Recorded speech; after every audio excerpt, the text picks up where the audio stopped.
저는 간혹 이렇게 주변에 함께 지내는 분들을 이렇게 대하면요, 저의 삶에 대해서도 그렇고 또 다른 함께하는 분들에 대해서도 그렇고요, 그분들의 삶을 곰곰이 이렇게 좀 생각해 보게 됩니다. 우리 안에 함께 하시는 분들 가운데서는요, 또 오랜 시간 동안 또 삶의 책임을 가지셨고, 또 맡겨진 삶의 짐을 또 져오신 분들이 계시죠. 또 이제 막 자기 앞가림을 위해서 출발하는 그런 분도 있습니다. 한 분 한 분 떠올리면서 이런 생각이 듭니다. 어떻게 살아오셨을까? 주어진 삶과 맡겨진 책임들을 어떻게 감당해 오셨을까? 이런 생각이 들 때가 참으로 많습니다. 어려운 상황이라면 삶이 쪼그라들고 때로는 망해버릴 수도 있을 것 같은데, 그런데 그렇지 않은 것이죠. 또 잘 나가는 형편이라면 평안해야 될 것 같은데 또 꼭 그렇지만은 않은 것들을 경험하게 됩니다. 그래서 돌이켜보면은 우리의 삶의 많은 부분들이 설명이 불가능하다라고 하는 것들을 경험하게 되는데요. 저 역시 마찬가지입니다. 이렇게 참 숫기도 없고 또 누군가에게, 특히 자매들에게 말 한 번 건네기 쉽지 않았던 그런 사람인데, 그런 사람도 이렇게 누군가를 만나서 산다는 게 너무 이상하게 설명이 되지 않는 일이고요. 또 이렇게 또 살다 보면은 경제적인 형편이 또 어려울 때도 참으로 많았는데 또 어떻게 살았을까? 그런 생각이 너무나 많고, 또 때로는 정말 마음의 공고한 가운데에서 혈기를 부리며 산 적도 너무나 많았거든요. 다 제 이야기입니다.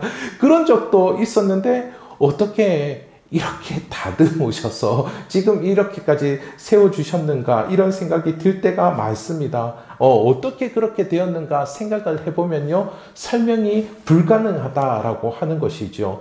하나님께서 안 계시다라고 한다면 이 모든 것들은 설명이 불가능할 것입니다. 하지만 하나님은 지금도 우리와 함께 하시는 줄 믿습니다. 우리의 삶과 또 주어진 책임들 속에 우리를 어떻게 인도하고 계실까요? 이것을 오늘 말씀을 통하여서 우리 함께 살펴보도록 하겠습니다. 본문은 계속해서 유다가 열강들의 침입과 압제 가운데에 있는 상황들을 보게 됩니다. 이렇게 된 것은 우리가 계속해서 이렇게 확인한 바와 같이 그들은 하나님을 찾지 않고 하나님을 의지하지 아니하여서 패역한 가운데에 있었기 때문이죠. 하나님은 그러나 선지자 이사야를 통하여서 그들을 구원하실 것이다라는 징조를 보여주셨습니다. 우리가 지금 몇 주 동안 계속해서 확인해 보고 있는 것이지요. 이사야 그 이름의 뜻이 바로 하나님께서 구원하신다라는 이름이고요.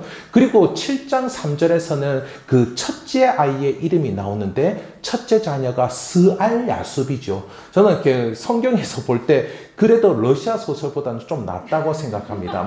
이름이 굉장히 길게 도스토예프스키 이런 나오는데 그거의 의미가 안 나오잖아요, 러시아 소설은. 그런데 여기는 성경에서는 그 의미를 알려줍니다. 신실한 자, 남은 자가 회복되어서 돌아올 것이다, 이렇게 말씀해주고 있고요. 또 뿐만 아니라 8장 3절에서는 또 발음하기 굉장히 힘든데요, 뭐라고 나옵니까? 마헬살랄 하스바스라는 이름이 나오고 있습니다. 마헬살랄 하스바스. 좀 믿음을 타면 그래도 읽기가 좀 쉬운데요. 이 8장 3절에서 이 둘째 아이의 이름이 나오는데 속히 노력한다라는 뜻입니다. 그러니까 하나님을 대적하고 하나님의 백성의 삶을 압제하는 자들을 하나님께서 빼앗아 버리겠다, 그들을 멸망시켜 버리겠다라고 하는 그런 뜻이죠. 하나님은 이 택한 백성들을 구원하실 것이고 그들을 회복시킬 것이고 그들을 대적하는 세력을 모두 물리칠 것이다, 그렇게 그들을 우뚝 세울 것이다 말씀하고 계십니다. 그런데 이 유대인들, 이 유다 백성들은 이 믿음이 없어서 하나님을 찾지 않는 이 패역한 모습 가운데 있었다라고 하는 것이죠. 이들에 대해서 하나님이 그 임시적으로 내린 조치가 무엇이었나, 우리는 그것도 살펴보았습니다. 앞서 6장 9절 10절에 보면은 이렇게 나오고 있는 것들을 볼 수가 있죠. 저 유인물에도 다 담겨져 있습니다. 9절은 다 유인물에 있습니다. 너희가 듣기는 들어도 깨닫지 못할 것이요, 보기는 보아도 알지 못하리라 하여 이 백성의 마음을 둔하게 하며 그들의 귀가 막히고 그들의 눈이 감기게 하라. 염려하건대 그들이 눈으로 보고 귀로 듣고 마음으로 깨닫고 다시 돌아와 고침을 받을까 하노라.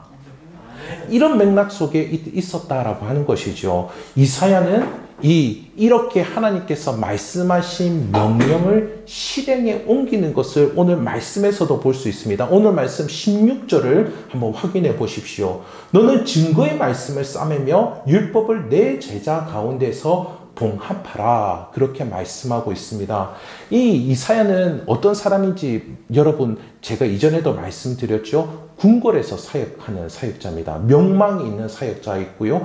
그렇기 때문에 그를 따르는 제자들이 많았을 것입니다. 그러니까 그들 역시 하나님의 말씀을 알아가고자 힘썼고, 그리고 이 이사야가 하나님의 뜻함을 전하는 그것대로 그들 역시 선지자로 준비를 하고 있었다라고 하는 것이죠. 그러나 이 이사야는 제자들에게 이 하나님의 뜻, 하나님의 말씀을 너희만 알고 다른 사람에게는 전하지 말아라. 너희 입을 단속해라. 봉합해라. 이 율법의 말씀을 싸매어라. 전하지 말아라. 너희만 아는 데서 그쳐라. 그렇게 말씀하고 있는 것입니다. 이와 같은 영적인 상황들을 그 이후에 17절에서 아주 잘 표현하고 있는데요. 이렇게 말씀하고 있죠. 이제 야곱의 집에 대하여 얼굴을 가리시는 여호와. 얼굴을 가리시는 여호와. 얼굴을 가린다. 이 표현이 굉장히 좀 특이한 표현이다라고 하는 것이죠. 얼굴을 가린다. 여러분, 하나님께서 얼굴이 있으십니까? 하나님은 얼굴이 없으시죠. 그런데 이 얼굴이라는 표현을 쓰고 있습니다. 사실 이 표현은 어떤 표현이냐면은 하나님께서 이스라엘 백성들을 축복하실 때에 썼던 표현입니다. 여러분 너무나 잘 아실 것입니다. 민수기 25장에 나오는 말씀이죠. 민수기 6장에 나오는 말씀이죠. 민수기 6장 25절, 26절의 말씀입니다. 예, 너무나 복된 말씀이라 저만 읽도록 하겠습니다. 여러분은 들으면서 복을 받으십시오. 여호와는 그의 얼굴을 내게 비추사 은혜 베푸시기를 원하며 여호와는 그의 얼굴을 내게로 향하여 드사 평강 주시기를 원하노라 할지니라. 네, 모세가 제사장들에게 이렇게 백성들을 축복하십시오라고 이야기한 것입니다. 하나님은 얼굴을 비추십니다. 은혜를 주십니다. 평강을 주십니다. 이렇게 말씀하고 있는 것이죠. 하나님이 얼굴이 있으실까요?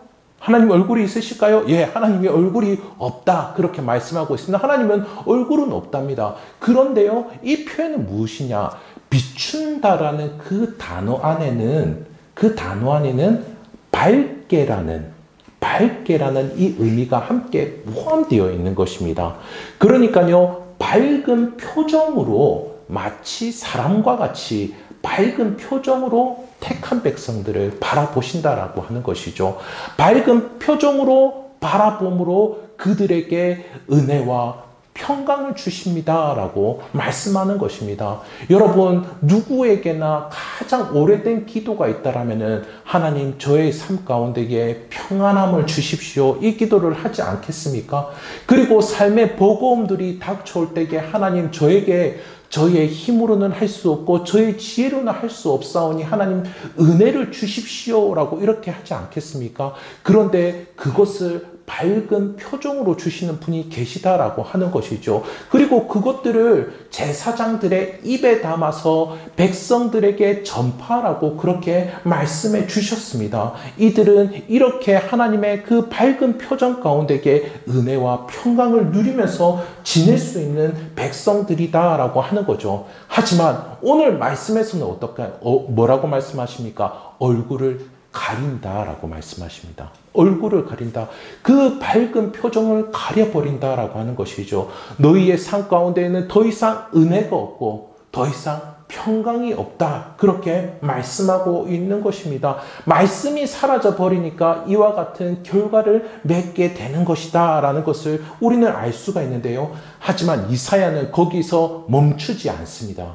여러분 17절 하반절에서 18절까지를 다시 한번 여러분 보시기 바랍니다. 제가 읽겠습니다. 여러분 눈으로 확인해 주십시오. 제 17절 하반절부터 읽겠습니다.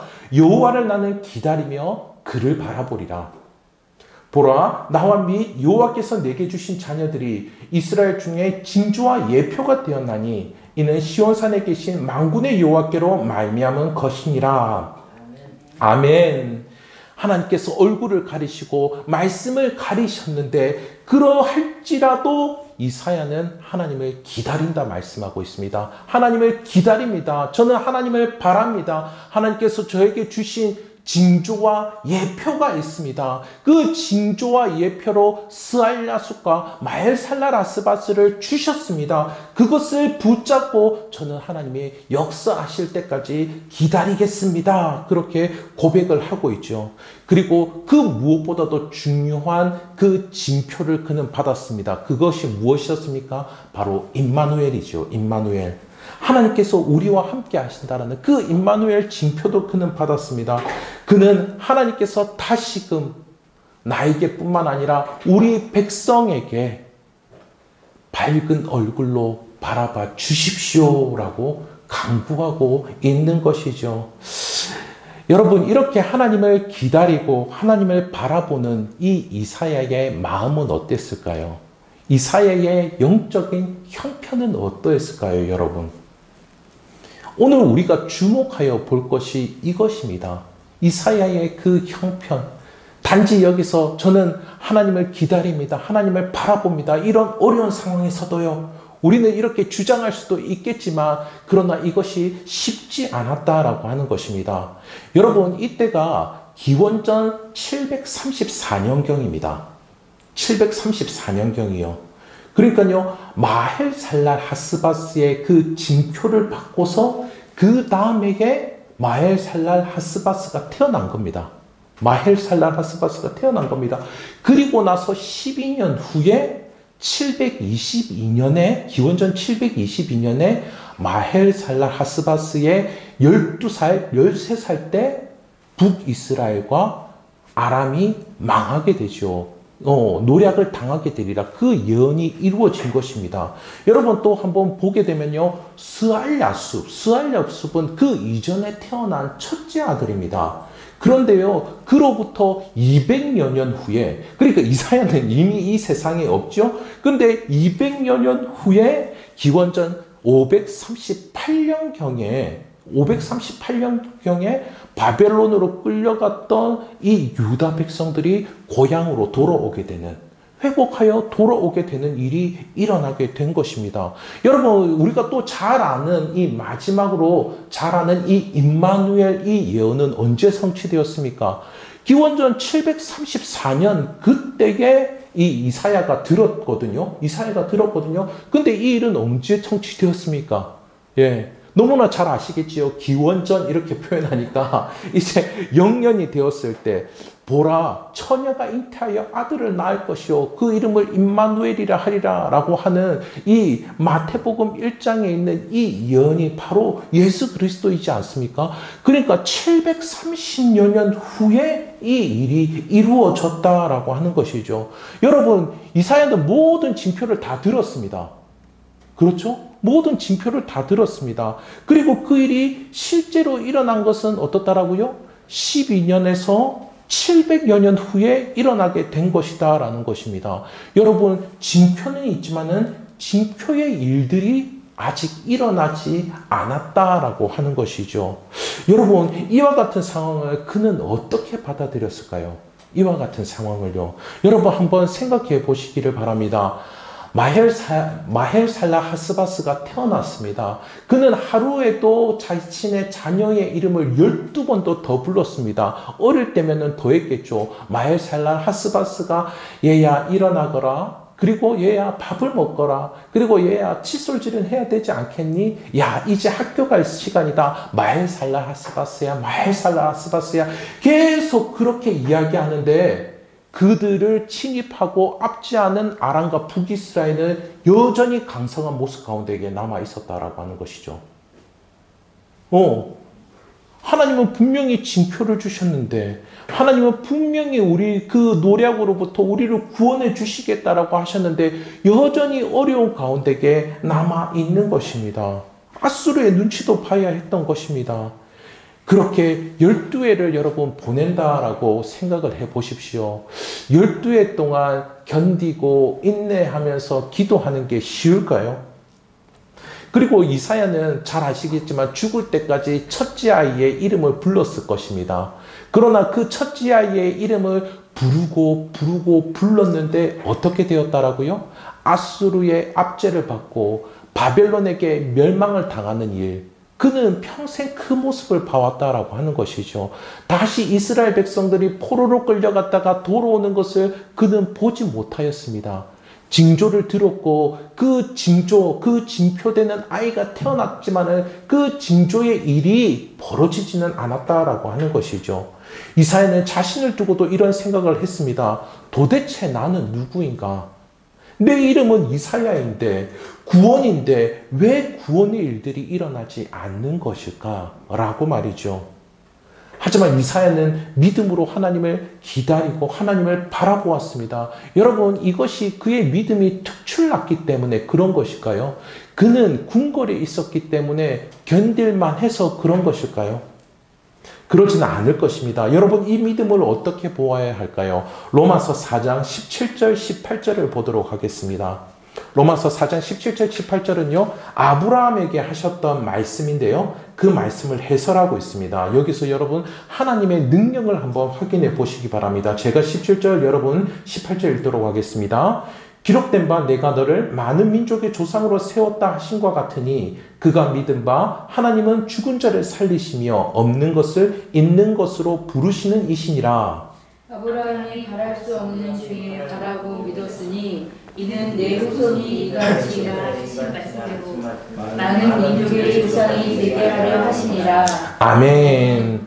하나님께서는 아브라함에게 약속하셨죠. 너를 통하여서 수많은 백성이 있을 거다라고 말씀해 주셨습니다. 하늘의 별과 같이 바다의 모래와 같이 그와 같이 약속해 주셨는데 그는 99세가 되도록 자신의 자녀를 보지 못한 것 여러분 다 아실 것입니다.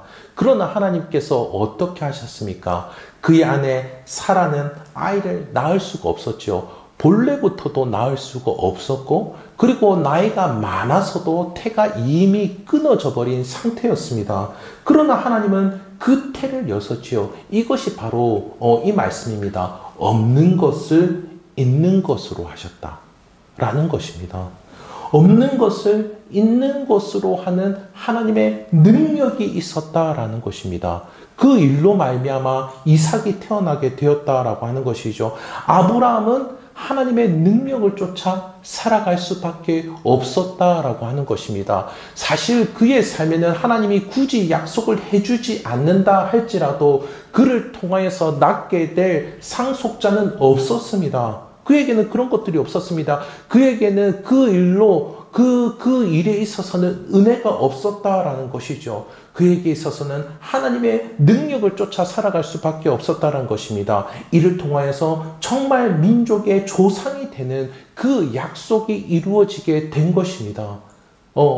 그 아브라함이 갈대아 우르를 떠날 때 그때 하나님의 말씀을 들었고 그리고 99세가 되어서 또다시 말씀을 들었고 100세가 되어서 그 자녀를 낳게 되었을 때에 그것이 징조가 되어서 그의 삶을 통하여서 하나님의 약속이 원대하게 이루어지는 것을 바라보게 되었다라고 하는 것이죠. 여러분 이렇게 믿음 가운데에 살아갈 수 있는 그 이유는 무엇이냐면 바로 하나님의 능력이 그의 삶 가운데에 함께하고 있었다라고 하는 것입니다. 누누이 그에게 말씀하여 주시고 그의 삶 가운데에 없는 것을 있는 것으로 봐주시는 그 역사가 그의 삶 가운데에 있었다라는 것이죠. 여러분 이렇게 믿음이라는 것은 바로 우리의 어떤 신실함, 우리의 성실함이 아니고요. 하나님의 능력이 임하는 것입니다. 여러분. 하나님의 능력이 임하는 것입니다.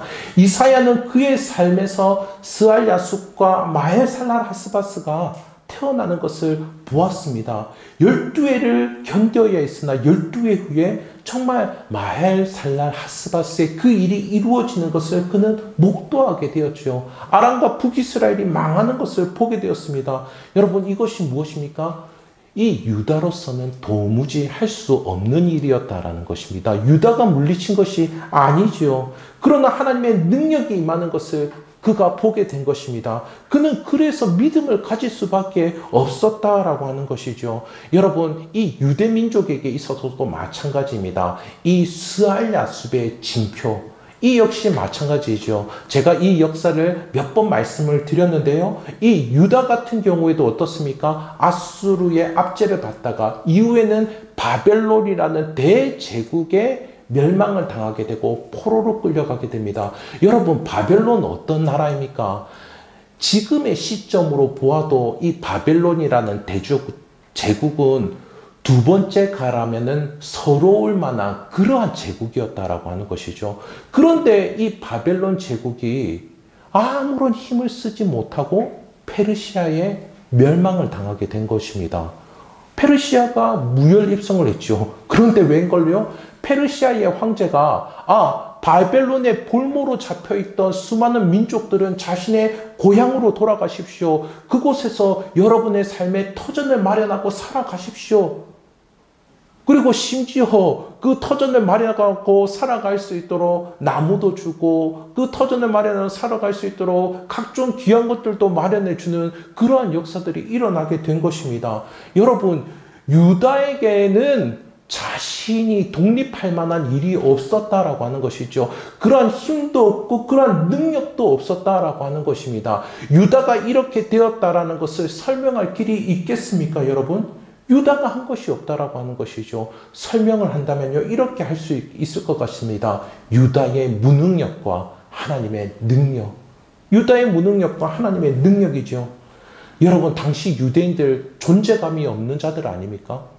존재감이 없다라는 것은 무엇이냐면은 사회적으로 볼 때는 죽었다라는 겁니다. 그러나 이들은 자신의 나라로 돌아오지요. 이렇게 자신의 백성에게 능력으로 임하고 계십니다. 능력으로 임하고 계시죠. 상상할 수 없는 일들로 그들의 역사를 이끌어가고 계시는 하나님이심을 우리는 볼 수가 있습니다. 그렇다면 현재를 살아가는 우리는 이 말씀이 어떤 의미가 될까요, 여러분? 이 말씀이요. 지금 우리는 이미 이 땅에 오신 예수님을 믿고 있습니다. 예수님의 별명이 임마누엘이죠. 우리와 함께 하시는 하나님. 그분이 예수님입니다.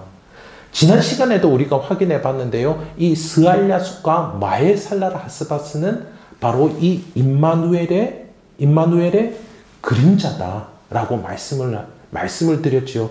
그러니까 여러분, 우리가 임마누엘의 은혜를 받는다라는 것은 이 모든 것들을 다 받는 것입니다. 이 모든 것들을 이사야도 받고요, 스알야숲도 받고요, 마헬살랄 하스바스도 받고요, 임마누엘도 받는 것입니다. 스알야숲으로 회복케 하시는 하나님의 능력이 우리 가운데 임하고요. 그리고 마헬살랄 하스바스로 대적을 물리치는 하나님의 능력이 우리와 함께 하고요. 그리고 이사야로 구원하시는 능력도 우리와 함께 있는 것입니다. 우리에게 있는 것입니다. 그러나 여러분, 우리의 일상은 어떻습니까? 우리의 일상은요. 우리의 일상은 이사야와 비슷한 일상을 살아가고 있지 않습니까? 요즘 우리는 어디 가서 하나님의 말씀 이야기하는 게 쉽지 않습니다. 하나님의 이야기를 하게 되면요, 종교 편향이라고 손가락질 당하기가 쉽죠. 이렇게 믿음을 드러내지 않아도요, 여러분, 우리가 살아가는 이 형편은 하나님을 무시하고 하나님을 무능력하게 이야기하는 자들이 이 세상에 너무나 많습니다. 높은 자리에 있는 사람, 돈이 있는 사람, 수완이 있는 사람, 그 사람이 이기는 것처럼 보이죠. 그들이 신앙을 판단하고 그들이 여러분 마헬살랄 하스바스의 일들이 일어나서 그들이 확 꼬꾸라지는 그와 같은 일들이 여러분 삶 가운데 이게 벌어지나요? 예, 그와 같은 일 벌어지지 않습니다. 12년 후에 그 사람들이 확 꼬꾸라질까요? 모르겠습니다. 저는 장담을 못 하겠습니다. 그리고 우리의 삶이 회복과 구원을 얻기보다는 늘 치여서 살아가는 듯한 그런 느낌이 들지 않으신가요? 며칠 전에 중국에서 있었던 일입니다. 사람이 많이 붐비는 출퇴근길에 한 사람이 심장마비로 쓰러졌는데요. 그가 심장마비로 쓰러진 지 20분이나 지났다고 합니다. 많은 사람들이 이렇게 흉부 압박을 하고 그를 살리기 위해서 많은 노력을 했는데 20분이나 지난 상태가 되어서 수많은 사람들이 이 사람이 죽었구나 이렇게 생각을 했답니다. 그런데 웬걸요? 그 20분 후에 이 사람이 눈을 번쩍 뜨고서 일어났답니다. 그리고 그 이후에 의사가 진단해보니 몸이 멀쩡했다라고 그렇게 이야기를 하는데요. 그런데 그렇게 눈 뜬 사람이 처음으로 했던 한마디가 너무 인상적이었습니다. 무엇이냐면요. 나 출근해야 하는데. 죽었다가 살아났는데 나 출근해야 하는데 이렇게 이야기했다는 겁니다. 저는 이 에피소드를 들으면서요. 와, 이거 프란츠 카프카의 변신이라는 이 소설과 똑같구나라는 생각이 들었습니다. 거기 주인공이요. 아침에 일어났더니 자기가 바퀴벌레가 되어 있는 겁니다. 자기가 바퀴벌레가 되어 있는데 그의 첫마디가 똑같았습니다. 나 출근해야 하는데. 나 출근해야 되는데. 여러분, 우리의 현실이 이렇다라고 하는 것이죠. 내가 책임져야 하는 것, 책임을 져야 하는 그 무거움과 두려움 가운데에 많은 이들이 살고 있다라고 하는 것입니다. 이것은 비단 믿지 않는 사람들뿐만 아니라 믿는 우리에게 있어서도 이 책임감이다라고 하는 것은 참으로 버겁게 느껴지고 이것들을 감당해야 된다라는 그런 생각이 들지요. 죽었다가 살아났음에도 바퀴벌레가 되었음에도 책임을 져야 합니다. 이렇게 이와 같이 이야기하는 그것은 무엇입니까? 이렇게 책임과 함께 두려움이 우리의 삶에 짐처럼 느껴진다라고 하는 것이죠. 사람들은 책임을 질 만한 힘도 능력도 없어서 두려움에 호적될 때가 있습니다. 내가 내 삶에 앞가림을 하면서 살아가는 것, 이것뿐만 아니라 거기까지 가족과 함께 지낸다라면 또 가족 부양의 책임을 가지게 된다라면 더 만만치 않을 것입니다. 뿐만 아니라 내가 하게 되는 그 일들 가운데서도 그만큼의 충분한 책임을 지는 것, 이것도 만만치 않을 것입니다. 저는 이렇게 교회의 부교육자로 지내면서도 많은 부교육자들이 하는 이야기가 있습니다. 새해가 되면요, 늘 이야기합니다. 이번에 들어오는 사람은 1인분은 해야 되는데,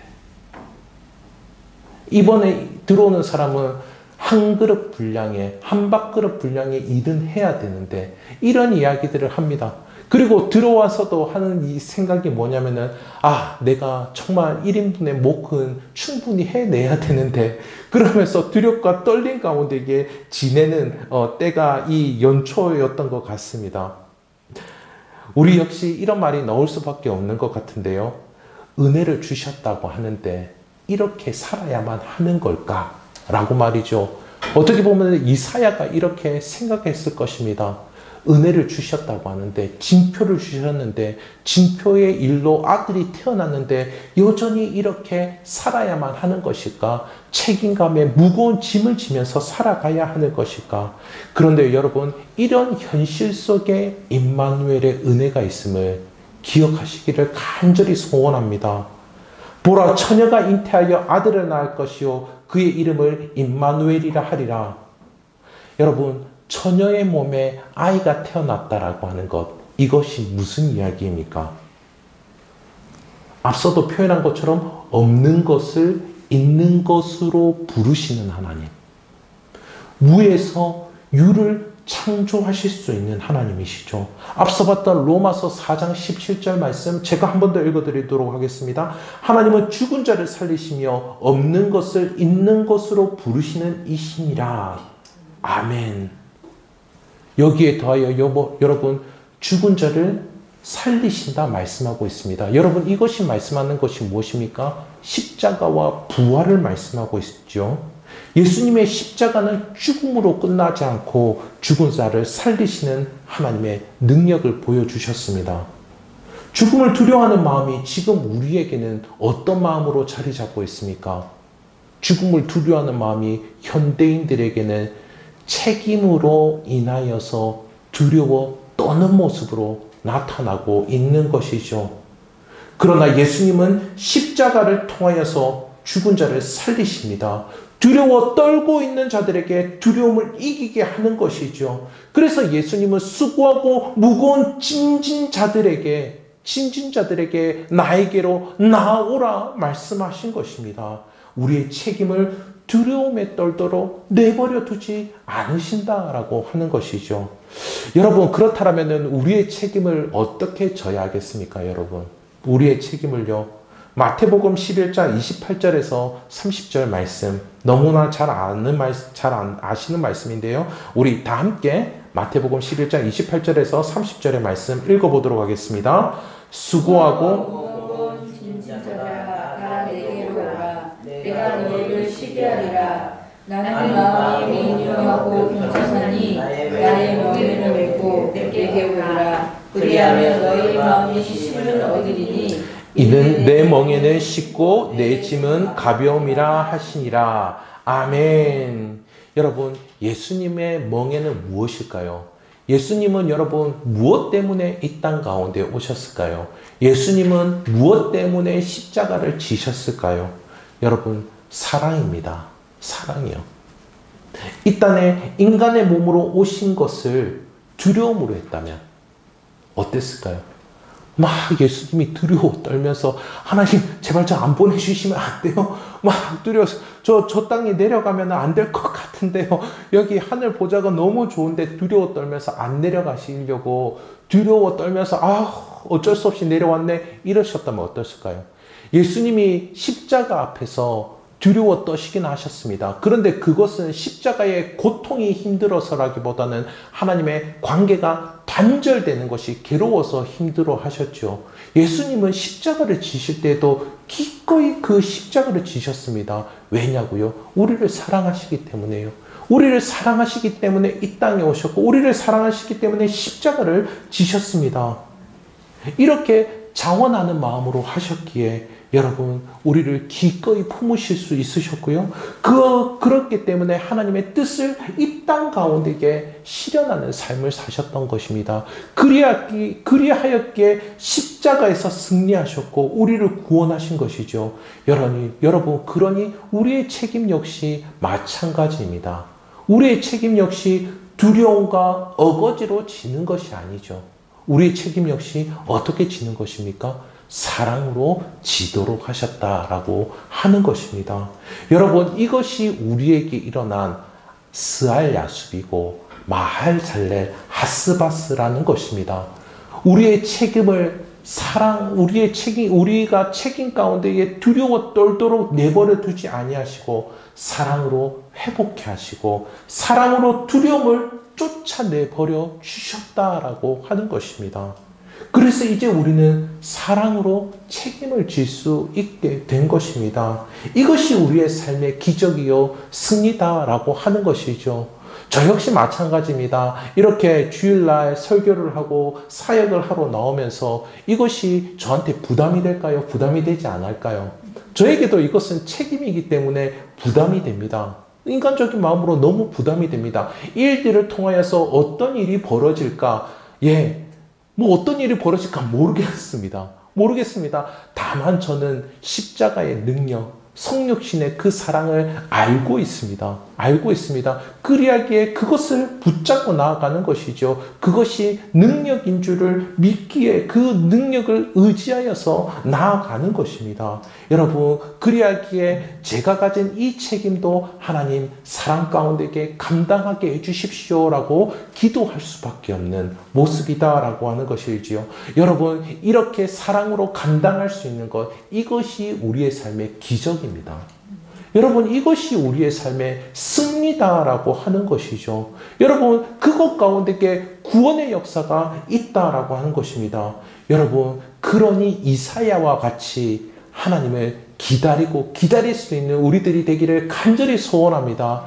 이 세상 사람들이 하나님의 말씀을 믿지 아니하고 심지어 어떤 이들은 자신이 믿음이 있다라고 하면서 하나님의 말씀을 만홀히 여긴다 할지라도 여러분 임마누엘의 이 역사, 이 능력을 의지할 수 있는 저와 성도님들이 되기를 간절히 소원합니다. 우리의 삶과 책임을 수고로움으로 때로는 두려움으로 지게 될 것입니다. 여러분 그것 가운데에서 여러분 정말 이게 짓눌린 가운데 이게 소리쳐 보신 적 있습니까? 으아! 그렇게 외치신 적이 있습니까? 최근에 드라마를 보는데도 의사와 간호사가 자기 책임이 너무 무거워가지고 환풍기에다가 대고 소리를 치더라고요. 환풍기에다 대고 별 욕을 다 하는 그런 모습을 볼 수 있습니다. 또 때로는 우리는 그것 가운데에서 힘이 없어서 한숨을 짓게 되기도 하겠지요.